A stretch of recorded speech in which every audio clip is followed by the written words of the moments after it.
Hello student, कल हम लोगों ने इन्फिनिटी सीरीज के कुछ इंपॉर्टेंट क्वेश्चन को अंडरस्टैंड किया है। ठीक है, आज भी हम लोग उसी सीरीज मतलब उसी चैप्टर का जो इम्पोर्टेंट क्वेश्चन है, इम्पोर्टेंट एमसीक्यूज है, जो ऐसा लगता है कि जो आपके एग्जाम में आएगा वैसे वाले क्वेश्चन को अंडरस्टैंड किया जा रहा है। एक एक क्वेश्चन को बहुत ध्यान से समझिएगा और इसी बेस्ड पे जितना ही क्वेश्चन यहाँ पे बताया जा रहा है इसी के बेस पे कहीं ना कहीं इसी से रिलेटेड मतलब हो सकता है यही हुबहू क्वेश्चन एग्जाम में आप लोग के आ जाएगा। ठीक है, तो इसलिए आप लोग क्वेश्चन को जितना भी प्रीवियस वीडियोस में बताया गया क्वेश्चन उन सब वीडियोस को देखिए और अच्छी तरीके से उनको समझिए, उसके क्वेश्चन को पैटर्न को समझिए, क्वेश्चन किस तरीके से पूछा जा रहा है एग्जाम के पैटर्न का आपका वही सब बेस्ड रहेगा। ठीक है, यहाँ पे देखिए जैसे यहाँ पे पूछा जा रहा है कि इसका वैल्यू जैसे जस्ट सिंपल है, वेरी सिंपल है। इसका वैल्यू पूछा जा रहा है कि limit n tends to infinite n to the power 1/n का वैल्यू क्या होगा, 1 होगा, 0 होगा, इनफाइनाइट होगा या फिर इसमें से कोई नहीं होगा।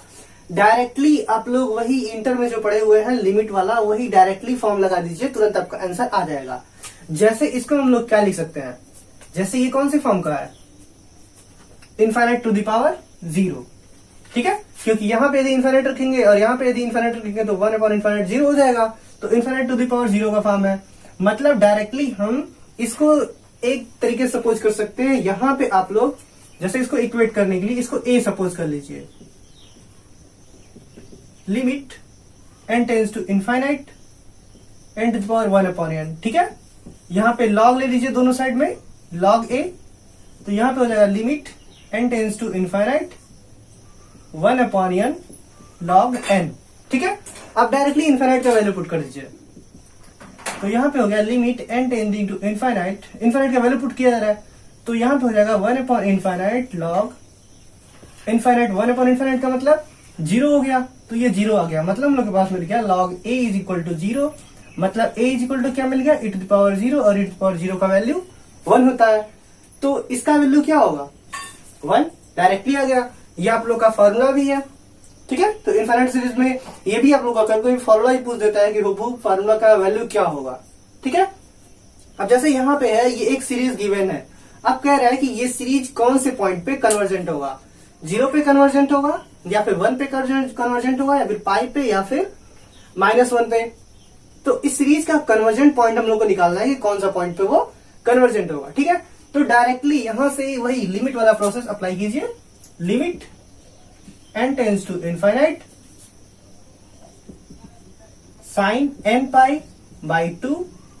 अब देखिए यहाँ पे साइन थीटा का वैल्यू मतलब टोटल साइन थीटा का वैल्यू कहां से कहां तक हो सकता है, आप लोगों को पता होगा। साइन थीटा का वैल्यू जो है वो -1 से +1 के बीच में होता है, या फिर इस तरीके से आप लोग डिफाइन कर सकते हैं, -1 से ग्रेटर और इक्वल टू साइन थीटा और लेसर इक्वल टू 1। ठीक है, इन्हीं दोनों के बीच में होता है, तो हम यहाँ पे थीटा का वैल्यु, n का वैल्यू कुछ भी रख दे, इन्हीं दोनों के बीच में आना है। ठीक है, लेकिन यहाँ पे यदि हम लोग इनफाइनाइट पुट कर दें तो 1/इनफाइनाइट के फॉर्म में कन्वर्ट हो जाएगा। यहाँ पे या फिर लिख लीजिए फॉर एनी वैल्यू ऑफ,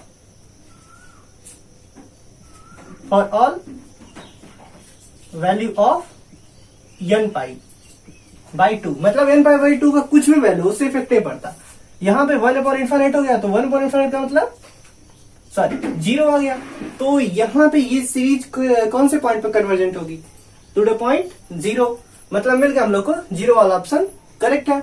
यहाँ पे ये वाला क्वेश्चन देखिए, कह रहा है कि the series x + 2 to the power 2x²/2, इस तरीके से आप लोग को सीरीज दिया हुआ है, इज कन्वर्जेंट। मतलब ये कन्वर्जेंट कौन से कंडीशन के लिए होगा, मतलब x का क्या कंडीशन है कि ये जो सीरीज गिवन सीरीज है ये क्या हो, कन्वर्जेंट हो। तो सबसे पहले कन्वर्जेंट के लिए डायरेक्टली हम रेशियो टेस्ट यूज करते हैं। जैसे यहाँ पे हम लोग nth टर्म, पहले इसका nth टर्म देख लेते हैं, तो हम लोग के पास मिला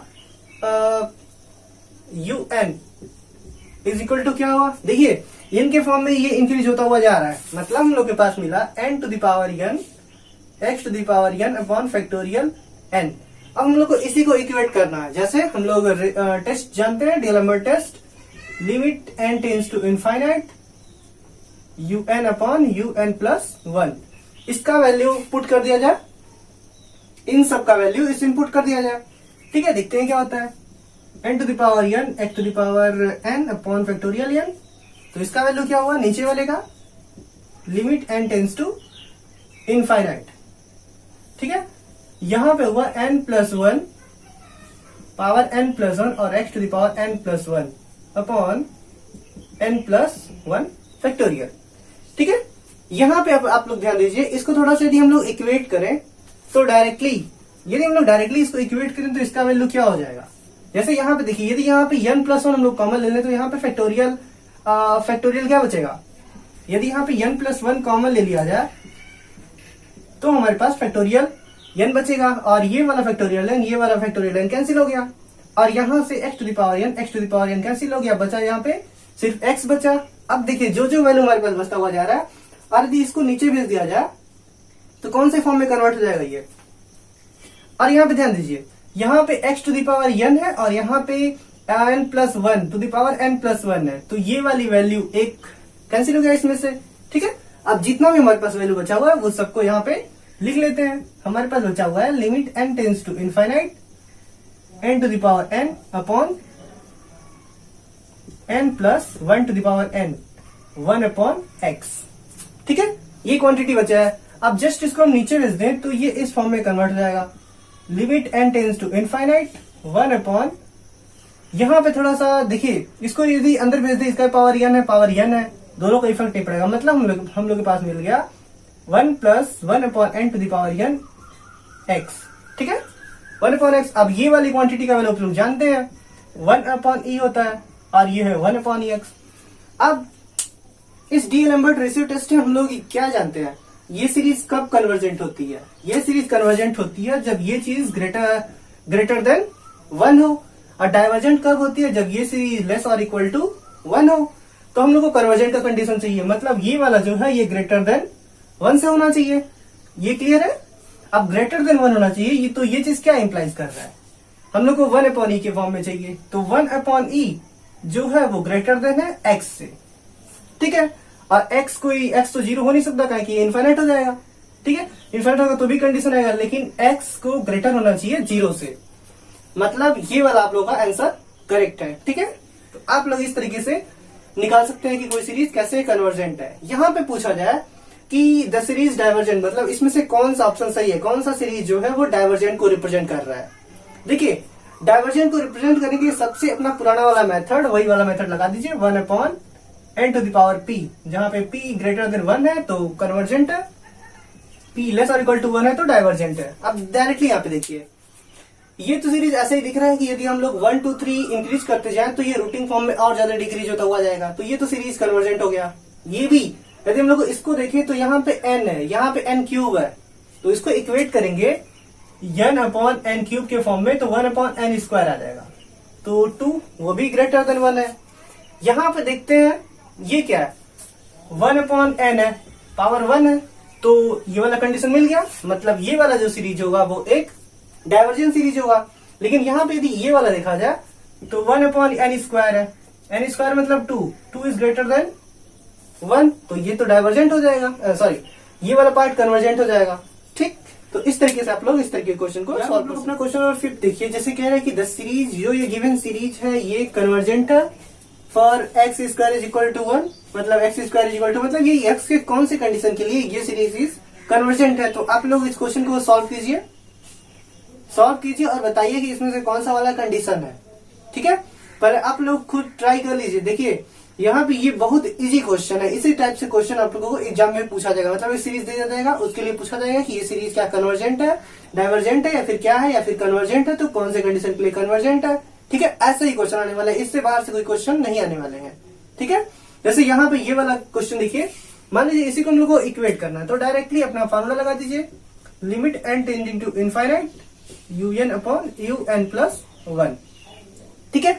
अब इसका जो भी अनंत वैल्यू हो उसका अनंत वैल्यू लिख दीजिए, तो हमारे पास मिल गया limit n tending to infinite, ठीक है। यहाँ पे क्या मिलेगा अनंत टर्म का, यहाँ पे देखिए 1, यहाँ पे 1.3, अब नेक्स्ट में आएगा 3.5, इसी तरीके से आते हुए जाएंगे, ठीक है। तो इस तरीके से हम लोग भी इंक्रीज करते हुए चलते हैं, 1 3 5 7 2n-1, ठीक है। और यहां पे कितना है x to the power n, ठीक। इस चीज को ध्यान दीजिएगा। और नीचे वाले टर्म में क्या चीज इंक्रीज, नीचे वाला टर्म किस फॉर्म में कन्वर्ट हो जा रहा है, 2 4 डॉट डॉट डॉट 2n, इसमें कन्वर्ट हो जा रहा है अपॉन, अब यहाँ पे देखिए n+1, साथ में n+1 हम लोग को इंक्रीज करते हुए जाना है, इससे जस्ट आगे वाला टर्म में क्या क्या चीज वैल्यू आएगा, तो आएगा 1 3 5 7 डॉट डॉट डॉट, यहाँ पे आएगा कहीं पे 2n-1 और यहाँ पे आएगा कहीं पे 2n+1, ठीक है। यहाँ पे ध्यान दीजिएगा 2n+1, क्योंकि दो टर्म इंक्रीज होना है, यदि यहाँ पे 2 प्लस करें तो 2 यहाँ पे +1 हो जाएगा, यहाँ पे 2 हो गया, 4 हो गया डॉट डॉट डॉट, यहाँ पे 2n हो गया और यहाँ पे 2n+2 हो गया, ठीक है। और यहाँ पे हो गया x⁴n+1, ठीक है। देखिए यहाँ पे x³ है, सर यहाँ पे 5 है, ठीक। इस तरीके से ये चीज इंक्रीज हो रहा है, तो यहाँ पे ये चीज आपको ध्यान देना होगा कि x कौन से फॉर्म में कन्वर्ट हो रहा है, तो यहाँ पे हम लोग के पास हो गया कि 2n+1, ठीक है। तो यहाँ पे क्या मिल जाएगा 2n+3, ध्यान दीजिएगा कि क्योंकि 2 पावर इंक्रीज हो रहा है ना, तो इस तरीके से ये कन्वर्ट हो जाएगा। अब इसको थोड़ा सा इक्वेट करें तो यहाँ पे 2n से 2n कैंसिल हुआ, ये सारा टर्म इससे, ये सारा टर्म इससे कैंसिल हुआ, और यहाँ पे देखिए कुछ कैंसिल हो रहा है, ये वाला पार्ट इससे कैंसिल हो रहा है, ठीक। अब यहाँ पे आप लोग इक्वेट कर दीजिए, सिंपल फॉर्म से इक्वेट कर दीजिए। जैसे यहाँ पे इक्वेट करने पे हम लोग को क्या मिला, limit n tending to infinite, और इसके प्लेस पे क्या मिला, ये ऊपर वाला पार्ट चला जाएगा, ये नीचे चला जाएगा, तो हम लोग के पास मिला 2n+2 upon n+1 upon 1/x², ठीक है। अब इसको हम लोग इक्वेट करते हैं, इसको इक्वेट करने में limit n tending to infinite हम लोग यूज करेंगे, यहाँ पे n कॉमन ले लिया जाए तो 2 + 2 अपॉन n, और नीचे भी n अपॉन 2 + 1 अपॉन n, ठीक है। यहाँ पे हो गया 1/x²। जब हम लोग देखिए यहाँ पे जब हम लोग लिमिट को ब्रेक करेंगे तो यहाँ पे 1/∞ हो जाएगा, तो यहाँ पे वैल्यू 2 आया है टोटल, ये टोटल भी 2 आया, तो 2 और 2 कैंसिल हो जाएगा, दोनों चीज हम लोग को मिला 1/x²। अब हम लोग जानते हैं कि ये रेशियो टेस्ट में ये सीरीज कब कन्वर्जेंट होता है, जब ये ग्रेटर देन 1 से होता है। अब इसको ग्रेटर देन 1 है तो इसको इधर ट्रांसपोज कर दीजिए, मतलब 1 इज ग्रेटर देन x²। जब 1 जो होगा वो x² से ग्रेटर होगा तो ये सीरीज कन्वर्जेंट होगा, और लेसर होगा तो ये सीरीज डाइवर्जेंट होगा। आई थिंक ये चीज कंफर्म हो गया होगा, ठीक। अब यहां से कभी कभी फॉर्मूला भी पूछ देता है कि जैसे इसमें से कौन सा रेप टेस्ट का फॉर्मूला है, ठीक है, रेडिस टेस्ट फॉर कन्वर्जेंसी, मतलब कन्वर्जेंसी के लिए कौन सा इसमें से रेडिस टेस्ट को दिखा रहा है। तो आप लोग ये सारे कुछ फॉर्मूले दिए गए हैं, अब इसमें से आप लोग को सोच के बताना है। तो ये तो डायरेक्टली फॉर्मूला है, फॉर्मूले में क्या करना है, डायरेक्टली इसमें देखिए ये वाला पार्ट आप लोग का करेक्ट है। ऐसे भी जितने भी कॉची वाले हैं, या फिर डीएलएम्बर्ट है, या फिर रेशियो टेस्ट है, ठीक है, या फिर डिमॉर्गन्स है, तो उन सब चीजों का आप लोग को फॉर्मूला रिमेम्बर रहना चाहिए, तभी काम चलेगा वहां पे, ठीक है। क्वेश्चन नंबर अपना 7 देखिए, जैसे पूछा जा रहा है कि Cauchy condensation test is applicable, ठीक है। अब इसमें से for submission of Fn upon log n, इसमें से कौन सा एप्लीकेबल होगा जब n का वैल्यू कहां से कहां तक होगा, मतलब n का वैल्यू ग्रेटर देन 0 होना चाहिए, या फिर n का वैल्यू ग्रेटर देन 1 होना चाहिए। ग्रेटर देन 0 का मतलब हुआ कि ये वो 1 भी हो सकता है, 2 भी हो सकता है, 3 भी हो सकता है और 0 भी हो सकता है, ठीक है।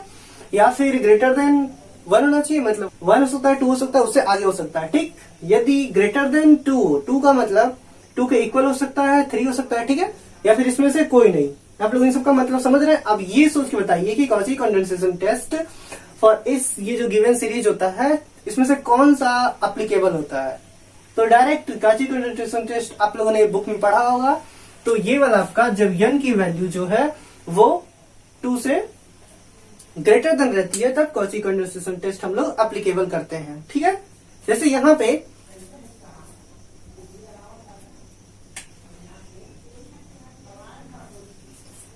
आप लोग के पास एक क्वेश्चन दिया हुआ है कि ये जो गिवन सीरीज है इज क्या है, कन्वर्जेंट इफ p इज, अब p के फॉर्म से पूछा जा रहा है, यहाँ पे p का वैल्यू क्या होगा जिसके लिए ये चीज जो है जैसे यहां से ये चीज स्टार्टिंग यहां से है n is equal to 2 to infinite.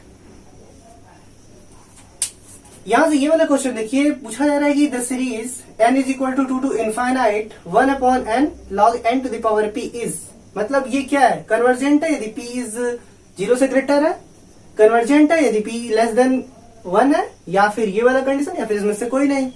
तो डायरेक्टली यहाँ पे देखिए कि ये n is equal to 2 to infinite है, मतलब ये वाला डायरेक्टली कॉची कंडीशन टेस्ट को फॉलो अप करता है, मतलब हम लोग वो वाला फॉर्मूला यूज कर सकते हैं इसके लिए, ठीक है। तो डायरेक्टली हम लोग सबसे पहले ये करते हैं, देखिए ध्यान से समझिएगा इस क्वेश्चन को कैसे हम लोग हैंडल करते हैं, ठीक है। तो ये वाला आपका एग्जाम में भी आ सकता है, कैसे आप लोग निकालेंगे तो यहाँ पे देख लीजिए कैसे निकलता है, ठीक है। जैसे यहाँ पे सबसे पहले आप लोग को करना होगा कि जो गिवन है submission of n is equal to 2 से इनफाइनाइट तक, ये वाला टर्म गिवन है, ठीक है। अब यहाँ पे आप लोग के पास है an f an, देखिए यहाँ पे ये वैल्यू आपके, जैसे यहाँ पे n के प्लेस पे आप लोग को इस तरीके से पुट करना होगा, n के प्लेस से क्या पुट करना होगा, a to the power n और f a to the power n, मतलब ये वाला टर्म आप लोग को इस इक्वेशन में पुट करना होगा, जहां पे भी n है वहां पे ये चीज पुट करना होगा, ठीक है। तो डायरेक्टली यहाँ पे पुट कर देते हैं हम लोग, तो हम लोग को मिला n is equal to 2 to infinite 1 upon, देखिए यहाँ पे ये चीज कॉची कंडीशन तो तभी हम लोग लगा रहे हैं जब n की वैल्यू इक्वल टू 2 है या फिर उससे ग्रेटर रहती तो भी हम लोग यूज कर सकते थे, ठीक है। क्योंकि यदि देखिए n की वैल्यू यदि यहाँ पे 1 होगा तो log 1 का वैल्यू क्या हो जाएगा, 0 हो जाएगा, ठीक है। या फिर log 0 का वैल्यू तो अनडिफाइन होता है, ठीक है, उसका वैल्यू पता नहीं, log 0 होगा तो 1 अपॉन 0 मिल रहा है, तो ये तो कुछ और ही कह रहा है, ठीक है। तो इसलिए ध्यान दीजिए कि ये जो है n का वैल्यू ये इक्वल टू या ग्रेटर देन 2 होना चाहिए। अब यहां से अपना फॉर्मूला पुट करते हैं, हम लोग के पास मिला a to the power n, यहां पे मिला a to the power n log a to the power n to the power p, ठीक है। यहां से ध्यान दीजिएगा, यहां से a to the power n a to the power n cancel हुआ, ठीक। यहां से हम लोग को मिल रहा है कि limit submission n is equal to 2 to infinite 1 upon n log a to the power p, ठीक, ये चीज मिला। आगे इसी चीज को इक्वेट किया जाए, n is equal to 2 to infinite, देखिए n to the power p को हम बाहर भी लिख सकते हैं 1 upon n to the power p log a to the power p। यहाँ पे देखिए a to the power p जो है वो तो एक कांस्टेंट को रिप्रेजेंट कर रहा है। अब यहाँ पे ये वाला जनरल कंडीशन हो गया हम लोग का 1 upon n to the power p वाला फॉर्म। अब ये कब कन्वर्जेंट होता है, जब p इज ग्रेटर देन 1 होता है, ठीक। तो अब यहाँ पे जहां पे भी आप लोग को p इज ग्रेटर देन 1 दिया हुआ है वो चीज आप लोग का कन्वर्जेंट हो जाएगा। जैसे यहाँ पे p इज ग्रेटर देन 1, देखिए यहाँ पे p इज ग्रेटर देन 1 के लिए ये लिखा हुआ है क्या चीज, डाइवर्जेंट, और यहाँ पे p इज ग्रेटर देन 0 लिखा हुआ है, ठीक है। तो ये सब कुछ तो हम लोग इंक्लूड करेंगे नहीं, तो अब इसमें आपसे कौन सा वाला करेक्ट हो जाएगा, D, मतलब इसमें से कोई भी पार्ट करेक्ट नहीं है। यदि यहाँ पे आप लोग को दिया होता p इज ग्रेटर देन 1 के लिए ये चीज कन्वर्जेंट है तो आप लोग लिख देते हैं, ठीक है। या फिर यदि डाइवर्जेंट के लिए हम लोग देखा जाए, डाइवर्जेंट के लिए क्या होना चाहिए, यदि यहां से पूछा जाए कि फॉर डाइवर्जेंट, ठीक है, डाइवर्जेंट के लिए पूछा जाएगा तो डाइवर्जेंट के लिए क्या होना चाहिए, p जो होना चाहिए वो लेस और इक्वल टू 1 होना चाहिए। अब देखिए ये वाला कंडीशन कहीं पे दिया हुआ है, p इज लेस और इक्वल टू, सारा कुछ नहीं दिया हुआ है, ठीक है। जैसे यहाँ पे यदि ये कुछ दिया होगा तो हम लोग इसको इक्वेट करेक्ट कर देंगे। वैसे यहाँ पे हमारे पास ये वाला पार्ट करेक्ट है, डाइवर्जेंट के लिए भी और कन्वर्जेंट के लिए भी।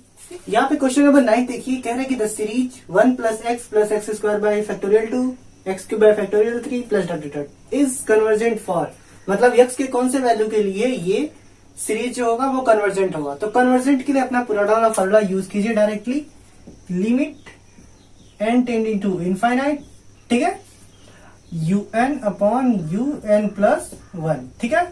तो यहां से अब लिमिटिंग यूज कीजिए तो हम लोग के पास हो जाएगा limit n tending to infinite, ठीक है। अब इसका nth वैल्यू क्या होगा, nth वैल्यू क्या होगा, x to the power n upon factorial n, ठीक है, क्योंकि n के फॉर्म में इंक्रीज तो हुआ जा रहा है।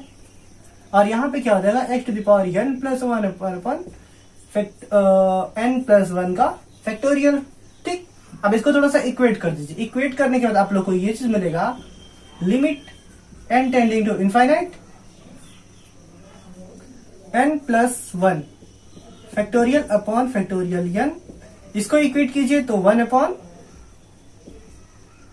x मिलेगा, ठीक। अब यहां से यदि हम लोग n प्लस 1 कॉमन ले लें तो limit n tending to infinite, यहाँ पे बचा n+1 factorial n upon factorial n 1/x। ठीक है, तो यदि हम लोग अब देखिए n का कुछ भी वैल्यू हम सिर्फ इनफाइनाइट ही रखेंगे, ठीक, n का कहीं की इनफाइनाइट तक जा रहा है, तो यदि हम लोग इनफाइनाइट रखें तो ये वैल्यू इनफाइनाइट आ जाता है, इनफाइनाइट इंटू 1/x। अब देखिए x का कोई भी वैल्यू हो, ये वैल्यू इनफाइनाइट ही आना है। और कुछ लोग कंफ्यूज हो जाते हैं कि यदि ये वैल्यू इनफाइनाइट आ रहा है तो ये कन्वर्जेंट है कि डाइवर्जेंट है। आप लोग ये पढ़े थे कि यदि कोई सीरीज मतलब un/un+1 यदि ग्रेटर देन 1 हो, ठीक है, अब ग्रेटर देन 1 मतलब वो कहीं तक जा सकता है, ठीक। ऐसा कंफ्यूजन करने के लिए आप लोग को इस टाइप का क्वेश्चन दे देगा, इनफाइनाइट आ रहा है तो ये ग्रेटर देन 1 है ना, ऑलवेज ग्रेटर देन 1, x का कोई वैल्यू ले ये ग्रेटर देन 1 ही आना है। तो यहां से कौन सा value, for all value of x, मतलब x का कोई भी हम वैल्यू लेते हैं, ये चीज जो है, ये सीरीज जो है वो कन्वर्जेंट है, ठीक है। अब मान लीजिए यहाँ पे इस तरीके से आप लोगों को क्वेश्चन दे दिया गया कि कह रहा है कि D'Alembert test will be failed, मतलब डीएलेम्बर्ट टेस्ट फेल्ड कब होता है, जब un/un+1 = 0 आ जाता है, या फिर इनफाइनाइट आ जाता है, या फिर इसमें से कोई नहीं, या फिर 1 आ जाता है। तो आप लोग को ये पता होना चाहिए कि जब डीएलेम्बर्ट टेस्ट में n/un+1 का वैल्यू 1 आ जाता है तो ये टेस्ट फेल्ड हो जाता है। इसके बाद हम लोग आगे वाले टेस्ट या फिर रेविस टेस्ट या फिर हम लोग डिमोर्गन टेस्ट या फिर कुछ और यूज करते हैं उसको सॉल्व करने के लिए। आप लोग अपना क्वेश्चन नंबर 11 देखिए, कह रहा है कि which of the following statement is false, मतलब इसमें से कौन सा स्टेटमेंट जो है वो फॉल्स है। कह रहा है कि every Cauchy sequence is conversion sequence, ये तो कह रहा है कि हर कन्वर्जन और कॉची सीक्वेंस जो होता है वो कन्वर्जन सीक्वेंस होता है। और यहाँ पे पूछा जा रहा है कि every conversion sequence is Cauchy sequence, ये भी करेक्ट है, ठीक है। लेकिन यहाँ पे देखिए, यहाँ पे कन्वर्जन सीक्वेंस ये भी कन्वर्स थ्योरम है, ठीक है, लोगों ने पढ़ा हुआ। Every bonded sequence is convergent, तो ये वाला टर्म जो है वो फॉल्स है। क्यों? क्योंकि हर बॉन्डेड जो सीक्वेंस होता है वो कन्वर्जेंट नहीं होता है, इसीलिए ये चीज फॉल्स है, ठीक है। या फिर यहाँ पे इनमें से कोई नहीं, यहाँ पे ये वाला हम लोग को मिल गया, ये वाला फॉल्स स्टेटमेंट है, ठीक। तो आई थिंक ये चीज क्लियर हो जाएगा। यहां से पूछा जाएगा कि which of the following is De Morgan and Bertrand's test, ठीक है। तो यहाँ पे कौन सा ये वैल्यू कौन सा फॉर्मूला है, ये वाला फॉर्मूला, ये वाला फॉर्मूला, या फिर ये वाला, या फिर ये वाला। तो यहाँ पे ये जस्ट एक फॉर्मूला है D Morgan and Bertrand's test का, ये वाला पहला वाला फॉर्मूला जो होता है यही यूज किया जाता है जब सारे कन्वर्जेंस टेस्ट फेल हो जाते हैं, ठीक है। आई थिंक आज का वीडियो आप लोगों को बहुत अच्छा लगा होगा, इसीलिए इस वीडियो को लाइक कीजिए, शेयर कीजिए, सब्सक्राइब कीजिए। यदि आप इस चैनल पर नए हैं तो जरूर सब्सक्राइब कीजिए, ठीक है। और इस वीडियो को जितना फॉरवर्ड करना हो मतलब बहुत ज्यादा शेयर कीजिए, फॉरवर्ड कीजिए, क्योंकि इस समय ये चीज बहुत ज्यादा जरूरी है। ऑप्शनल क्वेश्चन पैटर्न जानना या फिर क्वेश्चन को किस तरीके से हम लोग एग्जाम में हैंडल करेंगे वो चीज जानना, ठीक है। तो ये सब चीज आप लोग को इम्पोर्टेंट है, ठीक। Thank you.